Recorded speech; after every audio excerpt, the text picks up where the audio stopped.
From 15 up to sweating it out at the end, what was your vantage point, I guess, on the very last play where you guys had to dig in and get the defensive stop? Well, I guess the two last plays on DeJounte, where you guys collapsed and then Did he miss that one? You guys collapsed on him. Yeah.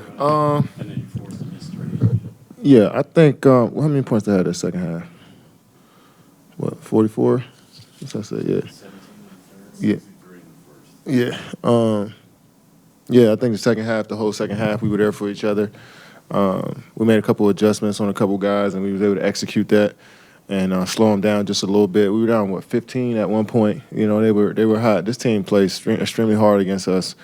There's always a tough matchup against them, young athletic team. But I think we did a solid job there, just forcing DeJounte to shoot over and hang. He's such a long athletic player. That's about all you can do with him. So I think we did a good job and also rebounded well afterwards. Yep. This is obviously 10 straight. As you go back through this stretch, is there something that you can point to and say, okay, this clicked more than something else earlier in the season? No, it's not one thing. I mean, it's first off, it's a group effort. Everybody has to bring it in order for us to be a good team. I think we got to execute on the small parts of the game, the detailed parts of the game. That's going to help us get better, boxing out, rebounding, keeping the ball in our hands, not fouling, shooters, stuff like that. So it's a lot of stuff we went over the last few weeks, in order for us to kind of figure out what type of team we want to be. You know, so we're moving the ball, we covering for each other on the defensive side of the ball. You know, we want to guard one-on-one, not rely too much on help, stuff like that. You know, so we've been preaching a lot of different things. You know, Jock is doing a good job of keeping us aware of what we need to do to get better in game, right after the game, you know, in practice. You know, so he's staying on us, and that's always good for a team. To that, the other night we were talking about focus, and you were saying you felt like everybody had always been focused. Tonight, Chuck mentioned the word belief.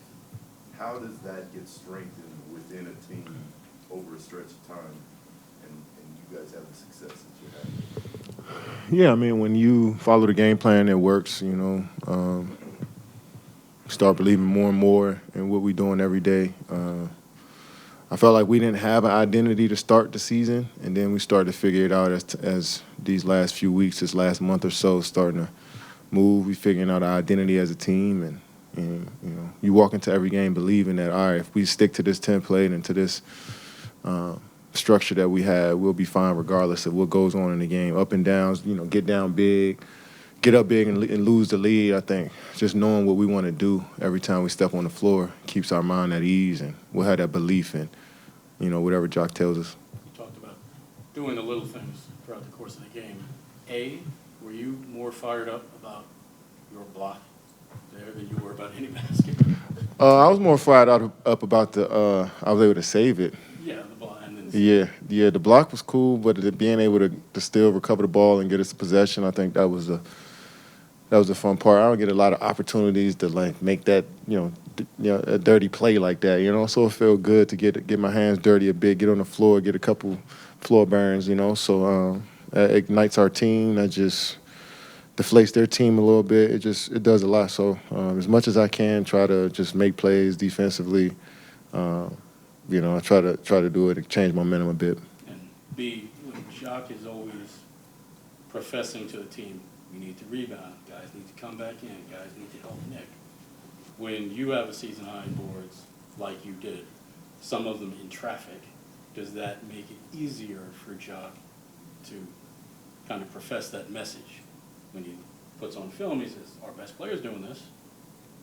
The rest of you all need to do this. Yeah, he doesn't put it like that. He doesn't put it like that because it's like we all supposed to be on the same level, as far as like teaching. Like we all got to box out. We all got to come in there and grab rebounds. It's just not about like, look, KD's doing it, so you got to do it. It's just like, shit, Ed's doing it, so okay, you got to do it. Or Clack's doing it, so okay, you got to be better at it. So I think we hold each other accountable, and he uses everybody to send a message to everyone. You know what I mean? We talked about the box out thing a month ago. He told Cam, well, Cam, now that you're good at box out, you can tell the other guys who aren't as good, what to do, So it's good that we police ourselves and our coaches policing ourselves, but I wouldn't say that saying it like that just puts me on a different level than my teammates. I like to be on an even playing field. KD, it's a strange question to ask for a team on a 10-game winning streak, but you feel your best basketball is ahead of you because you've got players coming back from injury? Yeah. Yeah, I think so. I mean, you want to have your best basketball ahead of you. We don't want to be peaking at this point. I think we see some stuff that we can obviously get better at. We see some stuff that work, but it comes down to the individual and, how bad you want it and how much you're going to bring to the team, because it's all about guarding your man one-on-one and also making shots, and that's basketball, So we got a nice template, like I said, a nice structure, but each individual got to keep bringing it every day and follow the game plan. I feel like all of us can keep getting better individually and bring that to the group as a collective.